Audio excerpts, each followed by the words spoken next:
Hi, I'm Lou Ferrigno, doing an interview for Jim Groups.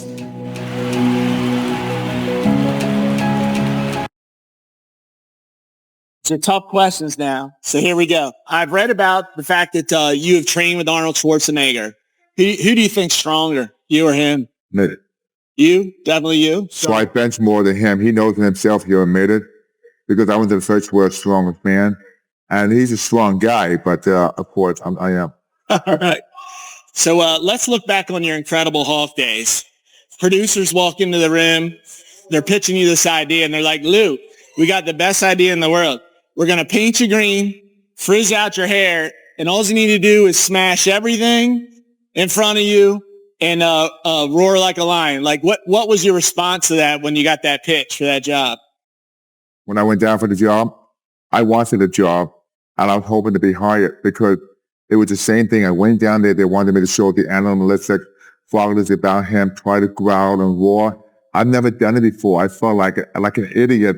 But then as I was doing the interview, I was getting into the character, something I just created. And I remember seeing Bixby, the executive producer, looking and saying, I think this is the guy.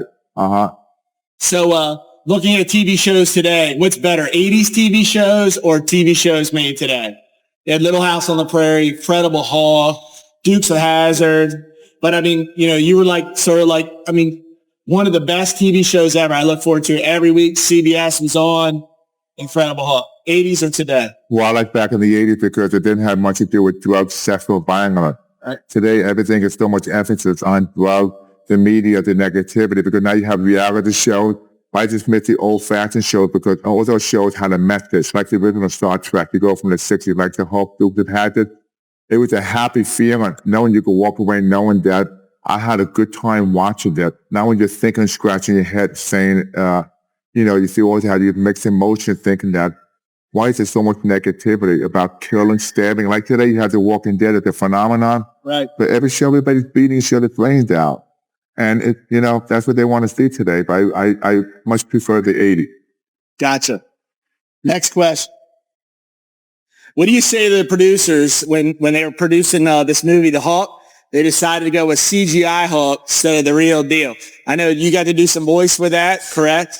But how do you feel about the CGI Hulk versus the real thing? I tried very hard to do the CGI. I want to do motion capture where they would use my physicality and my movement, what they should have done. But Ang Lee, the director, decided to do it himself. That's why I heard the film. Gotcha. You can't. That's why the second one, the director named Louis Leterrier, adapted a lot of the original TV series concept and then it made it work for the Hulk. Gotcha. So I heard you're like a real deal sheriff, you and Steven Seagal of Maricopa County, Arizona. What's the crime rate now in Maricopa? You got the Incredible Hulk and Steven Seagal in Arizona. Well, Maricopa, I went there once to show my support. I think it's, Sheriff Joe. I think he's a real great, hard-duty sheriff. But different parts of the country don't agree with him. But I think it's a great thing, the fact that he's fighting for his country. And I'm a big believer in that because it's in America. We need to take care of our country because I live in L.A. I have to deal with the L.A. situation. So I know the weather's been crappy here in Ocean City since you got here, but what's your overall impressions of Ocean City, Maryland? Well, I just like the people here. And I'm a great company here. Nice people, very genuine, and people, they like to make you feel like you appreciate it. And it's a great tourist spot, but not just a tourist spot. The fact that the people here, they're just happy to take the shirt off for you. It's just the fact that it's a very warm, genuine personality. And it surprised me because I've gone to other places, a resort area. Sometimes the attitude's not very good, but here it's a great place. It makes me want to come back here again. Gotcha. Final question. I know you're here for the car show. First of all, do you own a classic car by chance? Or? I might wife there for a short time. I love classic cars. Okay. I was going to say, you have a favorite classic car in particular? I don't mean to put you on the spot, but anything that gets your Hulk juices going there? I love the old Corvettes back in the early 70s and the 60s. I'm a Corvette lover, even though I'm too big to drive one, but I always loved Corvette because it was the ultimate American sports car. It's American tradition. You don't have to prove yourself by have to bench 300 or 400 pounds. You have to feel the movement. Because you want the proper chest development, you have to feel the complete range of motion.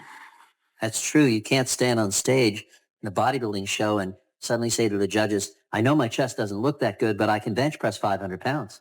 They don't care. True. Bodybuilding is not how strong you look, it's how you look. That's why it's called bodybuilding, not power building.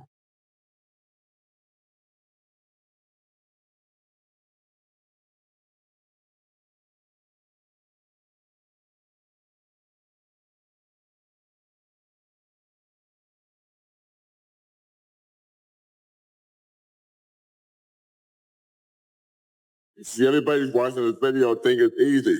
It's all pain. The only way you're going to get someplace in bodybuilding, you have to really train hard. Don't get me wrong, but you train hard, have a great body like me. The amount of weight I lift. Today, a lot of bodybuilders find it's a lot of weight, and a lot of bodybuilders find there's not enough weight. There's a lot of big boys around today. I've been training for 30 years. This weight is enough for me. In my early stage of training, I used maybe half the weight. I didn't care because I knew that it was deformable. You want to have a long-term career in bodybuilding, you have to really respect your body and respect the exercises, because if you do, you're going to have a long career. If you don't, you're going to have a short career, you're going to have a lot of bad injuries, and the long run's going to be a major step back for yourself.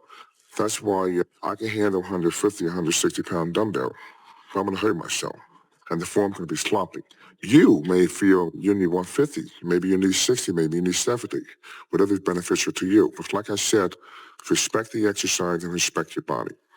Gather also that you believe that the third and the fourth sets, where you're over 100 pounds with the dumbbells, should be done just as strictly and just as much under control as the sets in which you're only using 75 pounds. Yeah, the third and fourth sets should be done in the same fashion. But now remember, some days you may not feel as strong. Take 90s. You don't have to take 120 every time. Your body may say, okay, I want to stick with 90 today. I want to stick with 80. But each set, each rep had to be perfect and be just as good as every other set. Because once you let your mind get off track, you lose that focus. Then the workout is ruined. But keeping to strict technique when it comes to exercises like barbell or dumbbell presses isn't always easy. The temptation is always there to bounce the bar on your chest, to arch your back to get a stronger angle, and use other methods designed to lift the weight rather than train the muscle. But Lou has a method he frequently recommends to young bodybuilders to get around these problems. Joe Weider always recommends that in learning to do these various exercises, start with a weight that's really a little bit too light for you.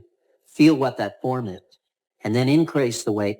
But if you increase it to the point where you don't feel that same form, even though you're lifting the weight, it's probably too heavy. Joe is correct, because you want to start very light, but eventually I think your body really takes over, because once you learn to appreciate the movement, perfect the form, and the body and the feeling goes together, everything else takes over control. And then you won't really have to think about it. Every rep, am I doing it correctly? Am I doing it correctly? Once you build that set pattern, it remains like that for life. That's why it's very hard to change bad habits to good habits. It's so important to learn the good habits, and you won't have to worry about changing later on. However, as much as he concentrates on strictness and form rather than power and lifting heavy weights, nonetheless, when Lou Ferrigno poses and flexes on stage, his chest is indeed one of his most impressive body parts. In fact, it's so impressive that it's hard to believe that his pectoral development was actually somewhat of a weak point when he first began serious training as a teenager. The two things that young bodybuilders have always traditionally wanted